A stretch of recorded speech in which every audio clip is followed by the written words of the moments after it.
നന്ദു, പാല് കാച്ചി താമസം തുടങ്ങാൻ പോവാ. അമ്മ മരുമോനെ തിരക്കുന്നുണ്ട്. ഇനി പുതിയൊരു ജീവിതമല്ലേ അവരുടേത്. അല്ല, നന്ദുവിന് പോണ്ടേ? പെട്ടെന്ന് ഇറങ്ങാൻ പറഞ്ഞിട്ട് കേട്ടില്ലെങ്കിൽ അമ്മ പ്രശ്നാക്കും. നന്ദു വേഗം പോയിക്കോ. ഇനി ഇതിന്റെ പേരിൽ ഒരു പിണക്കം വേണ്ട. പ്രശ്നമാവുന്നെങ്കിൽ ആവട്ടെ. എന്തായാലും കേട്ടപാടെ അങ്ങോട്ട് ഓടി പോകുന്നില്ല. ഇവിടെ ഇരിക്കുമ്പോ ഒരു സമാധാനമുണ്ട്. അങ്ങോട്ട് ചെന്നാ ഉടനെ അമ്മ തുടങ്ങും. ഒരു നിമിഷം സ്വസ്ഥത കിട്ടില്ല. അമ്മയുടെ ആംഗിളിൽ നോക്കുമ്പോ അതൊക്കെ ശരിയല്ലേ നന്ദു? ഒരു മോനാ ഉള്ളത്. അവന്റെ നല്ല ഭാവിക്ക് വേണ്ടിയല്ലേ ആന്റി ഈ പാടൊക്കെ പെടുന്നേ.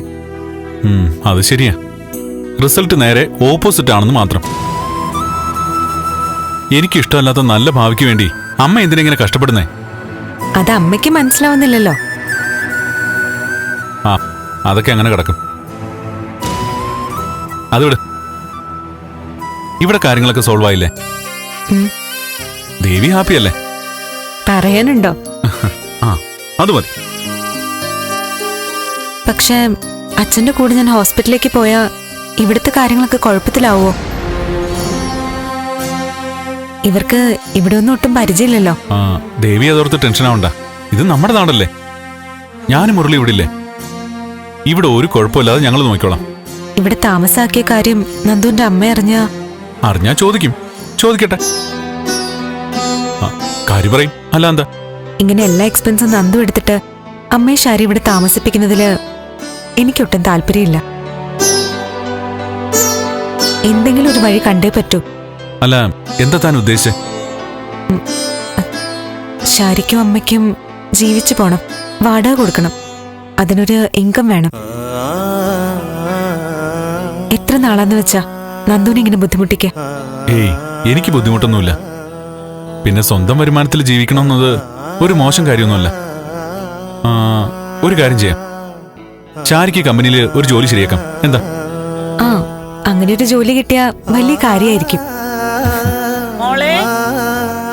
വരുന്നമ്മേ. ശാരി പ്രൈവറ്റ് ആയിട്ട് എഴുതി ഡിഗ്രി കംപ്ലീറ്റ് ചെയ്യട്ടെ. വേണമെങ്കിൽ ജോലിയിൽ തുടരുമ്പോ തന്നെ ഹയർ സ്റ്റഡീസ് നോക്കാം. ആ, അതെ, അതാ നല്ലത്. അവർക്കും വലിയ സന്തോഷാവും. പിന്നെ ഒരു കാര്യം പറഞ്ഞോട്ടെ, ബുദ്ധിമുട്ടാകരുത്. എന്താ? ദേവിയുടെ അച്ഛൻ വന്നാ ഇങ്ങോട്ട് കയറ്റരുത്. ഇനിയും പഴയതൊക്കെ ആവർത്തിക്കേണ്ടെന്നുണ്ടെങ്കിൽ ആ ഒരു കാര്യത്തിൽ ഉറച്ച തീരുമാനം എടുത്തേ പറ്റൂ. ഇല്ല, എന്തൊക്കെ പറഞ്ഞു വന്നാലും അച്ഛനെ ഇങ്ങോട്ട് അടുപ്പിക്കുന്ന പ്രശ്നമില്ല. എങ്കിൽ സമാധാനമായിട്ട് കഴിഞ്ഞുകൂടാം. അല്ല, അവർക്കുള്ള ഡ്രസ്സും സാധനമൊക്കെ മേടിക്കണ്ടേ? ആ, വാങ്ങണം. നന്ദുവിന് പോവാൻ തിരക്കില്ലേ? ഞങ്ങൾ പോയി വാങ്ങിക്കോളാം. വേണ്ട, എനിക്ക് ഒരു തിരക്കുമില്ല.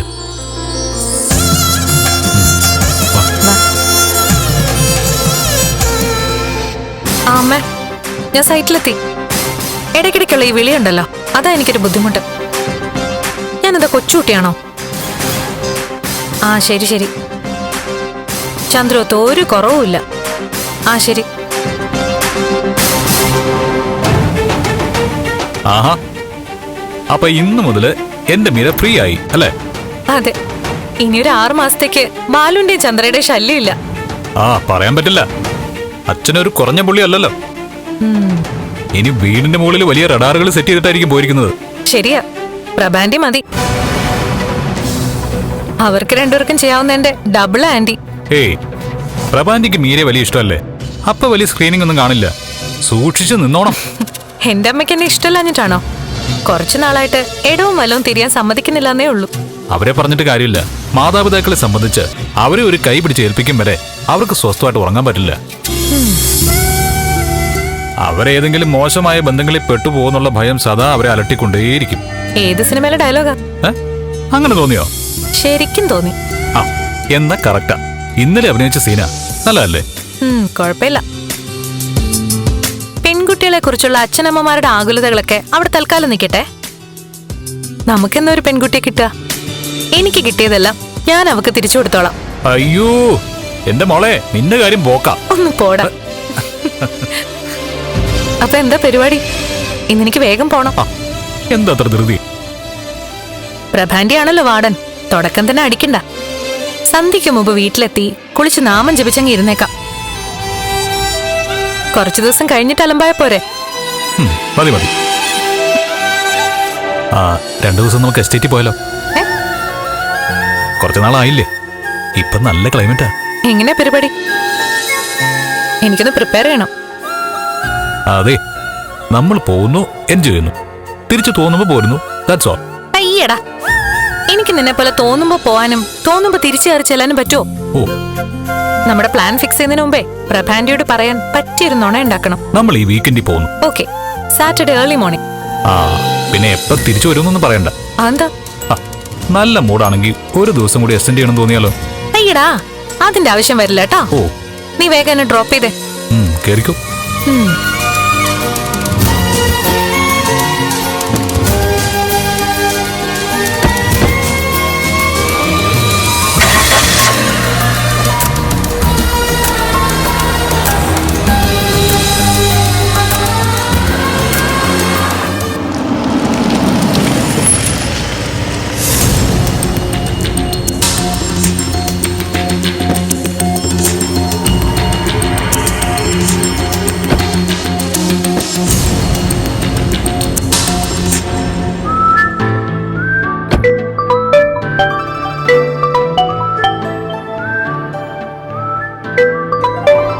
ഹലോ.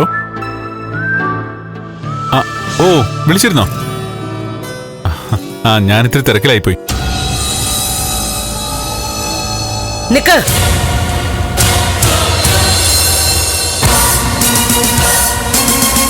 എങ്ങോട്ടാ? വിസിറ്റേഴ്സ് വന്നാൽ പുറത്ത് ബെല്ല് യൂസ് ചെയ്യണം. അകത്ത് നിന്ന് ആള് വരും, അതുവരെ വെയിറ്റ് ചെയ്ത് പുറത്ത് നിൽക്കണം. ഓടി വന്ന് അകത്തേക്ക് കയറിപ്പോവാൻ ഇത് നിന്റെ സ്വന്തം വീടാണോ? ആന്റി, ഞാൻ സാറിന്റെ അടുത്തേക്ക്. ഇല്ല, എന്റെ ഭർത്താവിന് ഇനി മുതൽ നിന്റെ സഹായം ആവശ്യമില്ല. Get out. പുറത്തു പോവാനാ പറഞ്ഞത്. എന്താടി തുറിച്ചു നോക്കുന്നത്? പിടിച്ചു പുറത്താക്കണോ ഞാൻ? വേണ്ട, ഞാൻ പോയിക്കോളാം. പക്ഷെ അത് സിദ്ധാർത്ഥൻ സാർ പറയണം. ഞാൻ പറഞ്ഞാ നീ പോവില്ലേ? ആന്റി ക്ഷമിക്കണം, ഞാൻ പോവില്ല. എന്താ? ഞാൻ പോവില്ല. ദേ, അമ്മേ, എന്താടാ? ആ, നീയാ ഇവളെ ഇങ്ങോട്ട് വിളിച്ചുകൊണ്ട് വന്നത്. ഇവളെ നീ പറഞ്ഞു വിടുന്നോ അതോ ഞാൻ പിടിച്ച് പുറത്താക്കണോ? അത് രണ്ടും ഇവിടെ നടക്കാൻ പോകുന്നില്ല. അമ്മ പറഞ്ഞു വിടുന്നുമില്ല, ദേവിക പോകുന്നുമില്ല. എന്നെ ധിക്കരിച്ച് നീ ഇവളെ ഒരു നിമിഷം ഇവിടെ നിർത്തുവോ? എങ്കിലതൊന്ന് കാണട്ടെ. വേണ്ട വേണ്ടെന്ന് വെക്കുമ്പോ തല കയറുന്നോ? ഞാൻ ആരുടെയും തലേ കയറുന്നില്ല, ആരും ധിക്കരിക്കാൻ ഉദ്ദേശിക്കുന്നുമില്ല. ഇപ്പോഴത്തെ കണ്ടീഷനില് അച്ഛൻ ഏറ്റവും കൂടുതൽ ആഗ്രഹിക്കുന്നത് ഇവളുടെ പ്രസൻസ് ആണ്. അച്ഛൻ അത് കിട്ടിയിരിക്കും. നിന്റെ അച്ഛന്റെ കൂടെ കുറെ വർഷമായിട്ട് ഒരേ മനസ്സോടെ ജീവിക്കുന്നവളാ ഞാൻ. നിന്റെ അച്ഛന്റെ മക്കളെ നൊന്ത് പെറ്റവളാ ഞാൻ. ആ എന്നേക്കാൾ പ്രിയപ്പെട്ടതൊന്നും നിന്റെ അച്ഛന് ഈ ലോകത്തില്ല. അത് മറ്റുള്ളവർ കൂടി തോന്നണ്ടേ? അത് ഞാൻ കാണിച്ചു തരാം.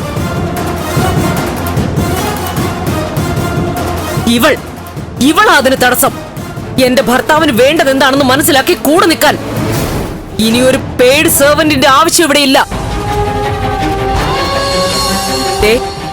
ഇവളെ എവിടെയാണെന്ന് വെച്ചാ കൊണ്ടുവിടുന്നീ. ഇനി ഞാനും ഇവളും ഈ വീട്ടിൽ ഒരുമിച്ചുണ്ടാവില്ല. അമ്മ വേറെ എന്ത് വേണേലും പറഞ്ഞോ, ഞാൻ ഒന്നും പറയാതെ അനുസരിക്കാം. പക്ഷെ ഇത് പറ്റില്ല. നന്ദ, ഇത് അച്ഛന്റെ ജീവന്റെ പ്രശ്നമാണ്. അതിൽ എനിക്ക് ഒരു കോംപ്രമൈസും ഇല്ല.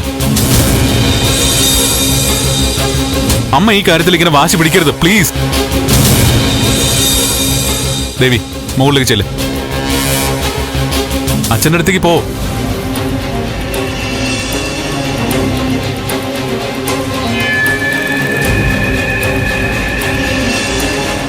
നിക്കടാ. നീ ജയിച്ചു എന്ന് കരുതണ്ട. എന്നോട് മത്സരിച്ചിവിടെ വാഴാന്ന് ആരും വിചാരിക്കണ്ട. എന്റെ മക്കളായാൽ പോലും എന്റെ മരണം വരെ അത് നടക്കാൻ പോകുന്നില്ല.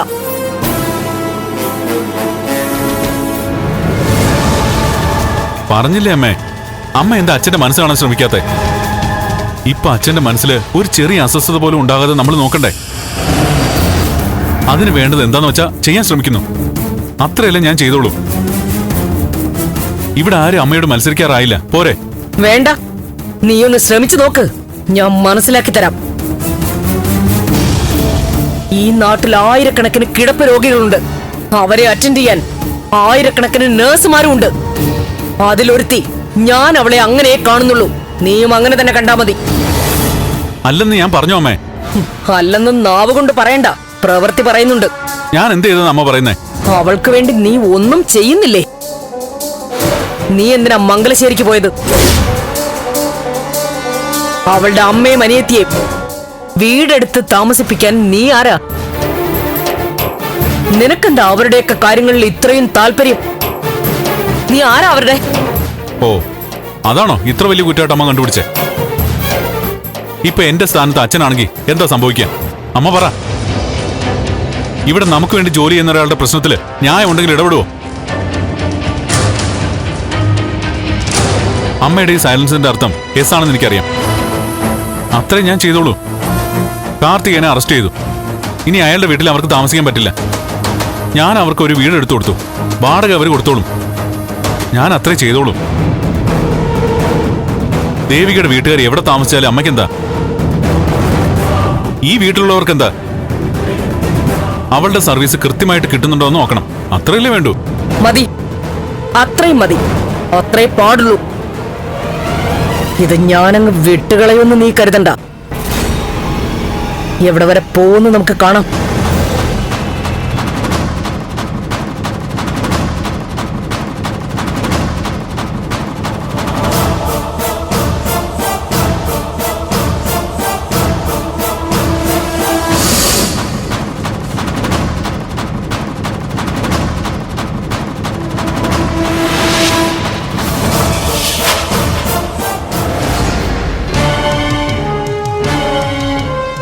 ഇത് കൊള്ളാം. ഈ രീതിയിൽ അങ്ങ് സ്ട്രോങ് ആയിട്ട് നിന്നോണം. ഇങ്ങനൊരു ഇഞ്ച് പോലും വിട്ടുകൊടുക്കാതെ ഫൈറ്റ് ചെയ്ത് നിന്നാ നിനക്ക് ഈസി ആയിട്ട് ദേവികയുടെ കാര്യം ആന്റിയുടെ മുഖത്ത് നോക്കി പറയാം. എന്നായാലും പറയണം. അതിത്തിരി നേരത്തെ ആയാൽ നല്ലതല്ലേ? ആ പാവം എത്ര കാലായി സഹിക്കുന്നു. ദേവിക ആയതുകൊണ്ടാ. ആ, ഇവളെങ്ങാനും ആയിരുന്നെങ്കിലേ ആന്റി ഇപ്പൊ ജീവനും കൊണ്ട് ഓടി രാജ്യം വിട്ടേനെ. എന്താ ഇത്? കാര്യമായിട്ടൊരു കാര്യം പറഞ്ഞോണ്ടിരിക്കുമ്പോഴാ. ഞാൻ തമാശ പറഞ്ഞല്ല. നീ ആണെങ്കി ഇത്രയും സഹിക്കോ? ഇല്ല. പക്ഷെ ദേവിക പറഞ്ഞിട്ട് കാര്യമില്ല. പെട്ടിരിക്കുന്നത് ഒരു സാധാരണ കെണിയിലൊന്നും അല്ലല്ലോ. നന്ദനൊന്നും തോന്നരുത്. അച്ഛൻ അമ്മയോട് എല്ലാം പറയട്ടെ എന്ന് വെച്ച് ഇനിയും കാത്തിരിക്കുന്നത് വലിയ മണ്ടത്തരോ. സാർ എന്തെങ്കിലും സംസാരിച്ചു തുടങ്ങും മുമ്പ് പ്രഭാന്റെ മീരയായിട്ടുള്ള കല്യാണം നടത്താൻ നോക്കും. നടത്താൻ നോക്കാനല്ലേ പറ്റൂ. നടത്തണമെങ്കിൽ ഞാൻ നിന്ന് കൊടുക്കണ്ടേ? അതുണ്ടാവില്ല. എടാ, നീ നിന്നു കൊടുക്കില്ല എന്നുള്ള ആന്റിക്ക് അറിയാം. നിന്നെ നിർത്താനുള്ള പണിയായിരിക്കും ആന്റി ആദ്യം ആലോചിക്കുന്നത്. നിന്ന് കൊടുത്തേ പറ്റൂന്നൊരവസ്ഥയിലേക്ക് കാര്യങ്ങൾ എത്തിച്ചെന്ന നീ പെട്ടുപോകും. എങ്ങനെ പെടുമെന്നാ നീ പറയുന്നേ? എനിക്കെന്താ അപ്പൊ പറയുന്നാവില്ലേ? ഞാൻ പറഞ്ഞതേ ഉള്ളൂ. സമയം കളയാതിരിക്കുന്നതാ ബുദ്ധി. എടാ, അച്ഛന്റെ അവസ്ഥ ഒന്ന് ഇമ്പ്രൂവ് ആയിട്ട് മതിയെന്നാ ദേവി പറയുന്നേ. അതും ഇതും തമ്മിൽ എന്താ ബന്ധം? നന്ദൻ താലി കെട്ടിയ പെണ്ണ ദേവികയെന്ന് പറഞ്ഞാൽ കഴിഞ്ഞില്ലേ? അപ്പൊ പിന്നെ എന്ത് സംഭവിക്കും? ഞങ്ങൾ ചന്ദ്രോത്തുനിന്ന് പുറത്താവും. അതോടെ അച്ഛന്റെ കാര്യം പ്രശ്നത്തിലാവും. ദേവി അടുത്തില്ലെങ്കിൽ അച്ഛന്റെ കാര്യങ്ങൾ ആകെ കുഴയും. 10 മിനിറ്റ് ദേവിയെ കണ്ടില്ലെങ്കിൽ അച്ഛൻ ആകെ അസ്വസ്ഥനാവും. അച്ഛൻ അത്രയ്ക്ക് അവളെ ഡിപ്പെൻഡ് ചെയ്യുന്നുണ്ട്. ശരി. അങ്ങനെ വന്ന അങ്കിളിന്റെ തിരിച്ചുവരവിനെ തന്നെ അത് ബാധിക്കുകയും ചെയ്യും. ഇതെന്തൊരു ഗ്രഹപ്പിഴയാ നന്ദ. ഒരു കെണിന്ന് രക്ഷപ്പെടുമ്പോ അടുത്ത കെണി റെഡിയായല്ലോ നിനക്ക്. മനസ്സുകൊണ്ട് ഒരുപാട് അടുത്തുപോയി. അതാവും ഒന്നിച്ച് ജീവിക്കാൻ ഇത്രയും തടസ്സങ്ങൾ. സഹിക്കന്നെ, അല്ലാതെ ഇപ്പൊ എന്താ ചെയ്യാൻ?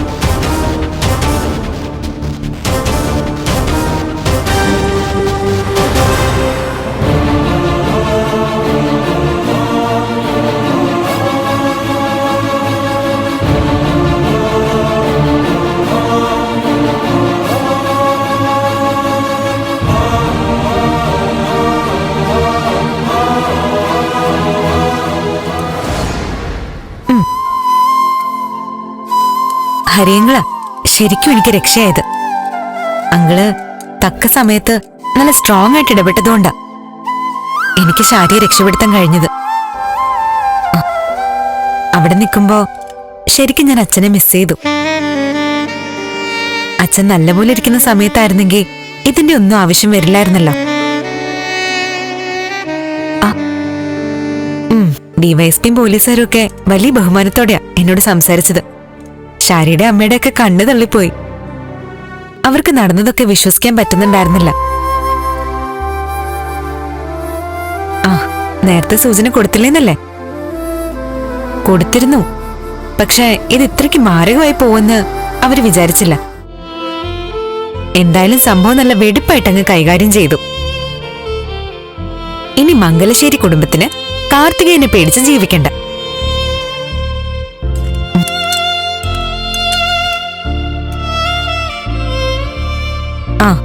അവരെല്ലാം നന്ദു ഒരു വാടക വീട്ടിലാക്കി. ശാരിക്ക് ഇവിടുത്തെ കമ്പനിയിൽ ജോലി കൊടുക്കാന്നും പറഞ്ഞിട്ടുണ്ട്. തൽക്കാലം അവര് സേഫായി. എന്റെ ഉള്ളിലെ തീ ഇപ്പോഴാണഞ്ഞത്. ഇനി എന്തൊക്കെ പ്രശ്നങ്ങൾ ഉണ്ടായാലും ഞാൻ പിടിച്ചു നിൽക്കും.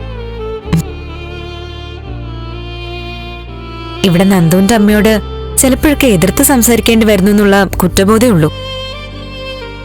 അല്ലാതെ ഇവിടെ പിടിച്ചു നിൽക്കാൻ പറ്റില്ലല്ലോ.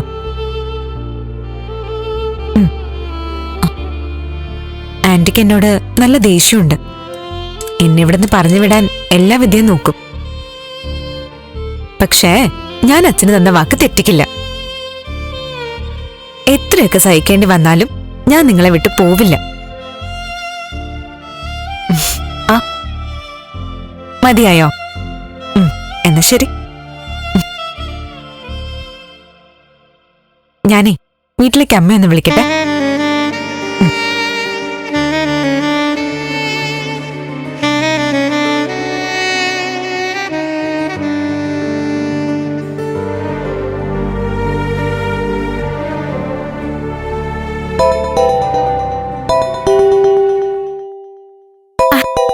അമ്മേ, ചേച്ചിയെ വിളിക്കുന്നേ. ഹലോ ചേച്ചി, പറയ്. എന്താ പുതിയ വീട്ടിലെ താമസമൊക്കെ ഇഷ്ടപ്പെട്ടല്ലോ അല്ലേ? ഇത്രയും കാലം ശ്വാസം മുട്ടിയതുപോലല്ലേ ജീവിച്ചേ? സ്വർഗത്തിലെത്തിയ പോലെ ഇപ്പൊ ഞങ്ങക്ക് തോന്നുന്നേ. സ്പീക്കറിലുണ്ട് മോളെ. ഭക്ഷണമൊക്കെ കഴിച്ചോ? കഴിച്ചു മോളെ. ഒരുപാട് നാളിന് ശേഷം സ്വാദറിഞ്ഞ് ഭക്ഷണം കഴിച്ചത് ഇന്നാ. ആ നരകത്തിൽ നിന്ന് രക്ഷപ്പെട്ടപ്പോ തന്നെ പാതി ജീവൻ തിരിച്ചു കിട്ടി. ചേച്ചി, പ്രഭ ആന്റി പഴക്കെന്തേലും ഉണ്ടാക്കിയോ? ഞങ്ങളിങ്ങോട്ട് വന്ന കാര്യം അറിഞ്ഞപ്പോ എന്താ പറഞ്ഞേ? പ്രതീക്ഷിച്ചത്ര കുഴപ്പങ്ങളൊന്നും ഉണ്ടായില്ല. അച്ഛന്റെ അവസ്ഥ എന്താ? എവിടെയുണ്ട്? അച്ഛനെ സ്റ്റേഷനിൽ നിന്ന് വിട്ടിട്ടില്ല. നന്ദു വിളിച്ചിരുന്നു. പേടിപ്പിച്ച് നിർത്തിയിരിക്കുക. മോളെ, അച്ഛനെ അവര് ദേഹോപദ്രവമൊന്നും ചെയ്യില്ല. അതൊക്കെ പറഞ്ഞിട്ടുണ്ട്. 2 ദിവസം കഴിഞ്ഞ് വിടുമെന്നാ പറഞ്ഞത്. വീടും പരിസരമൊക്കെ ഇഷ്ടമായില്ലേ അമ്മയ്ക്ക്? എന്റെ മോളെ, വർഷങ്ങൾക്ക് ശേഷം ഇന്ന് ഞങ്ങൾ സമാധാനമായിട്ട് ഉറങ്ങും. അമ്മേ, രാത്രിയില് ആര് വന്ന് വിളിച്ചാലും വാതില് തുറക്കരുത് കേട്ടോ? ഇപ്പൊ തന്നെ നിന്റെ അനിയത്തി ജാൻസി റാണി വാതിലും ജനലും ഒക്കെ കുറ്റിയിട്ട് ആയുധം കരുതിട്ടായിരിക്കുന്നത്. നീ പേടിക്കണ്ട മോളെ. ഓക്കെ, നാളെ വിളിക്കാം. Good night. ഓക്കെ ചേച്ചി, ഗുഡ് നൈറ്റ്.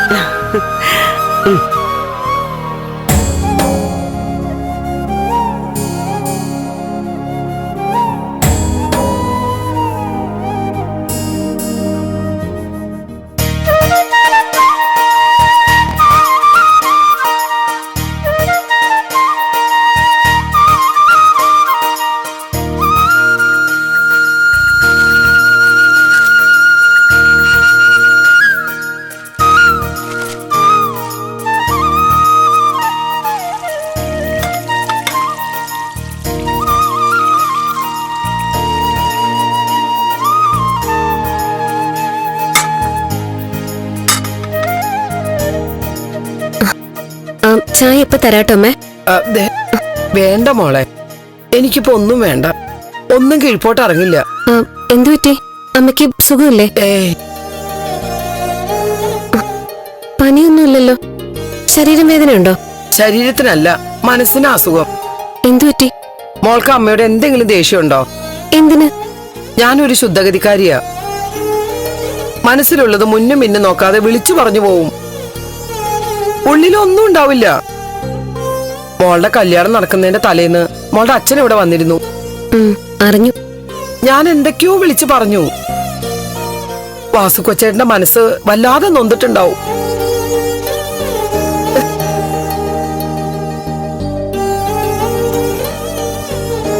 എനിക്ക് 2 പെൺകുട്ടികളുള്ളതാ. ഒരച്ഛന്റെ മനസ്സ് ഞാൻ കാണേണ്ടതായിരുന്നു. മോൾ അവിടെ നിന്ന് ഇറങ്ങി പോന്നതോടെ ആള് വല്ലാതെ തകർന്നു പോയിട്ടുണ്ടാവും. അമ്മ അതെങ്ങനെ? മനസ്സിലാ കുറ്റബോധം കിടക്കുന്നുണ്ടാവും. ഇന്നലെ ഞാൻ കൊച്ചേട്ടന്റെ സ്വപ്നം കണ്ടു. പാതിരാത്രി കഴിഞ്ഞു കാണും. സ്വപ്നത്തിൽ വനിതയുണ്ടായിരുന്നു. 2 പേരും ചങ്ക് പൊട്ടി കരയായിരുന്നു. വാസുവേട്ടൻ അങ്ങ് ക്ഷീണിച്ച് എല്ലും തൊലി മാത്രമായി. ആ രൂപം കണ്ടിട്ട് എനിക്ക് സഹിക്കാൻ പറ്റുന്നുണ്ടായിരുന്നില്ല. ഉറക്കത്തിൽ കരഞ്ഞു കരഞ്ഞ് ആ തലയുടെ മുഴുവൻ നനഞ്ഞു. അച്ഛന് വല്ല അസുഖങ്ങളുണ്ടോ മോളെ? അങ്ങനെ പറയത്തക്ക വലിയ അസുഖങ്ങളൊന്നുമില്ല. എന്നാ മോളെ പറ്റി ആലോചിച്ച് ആദ്യ കയറി എന്തെങ്കിലും അസുഖമായി കാണും. അമ്മ, ഞാൻ സാധാരണ കിടന്ന ബോധം കെട്ടതുപോലെ കിടന്ന് ഉറങ്ങിപ്പോവും. സ്വപ്നങ്ങളൊന്നും കാണാറേ ഇല്ല. പക്ഷെ കണ്ട അത് അച്ചട്ടായിരിക്കും.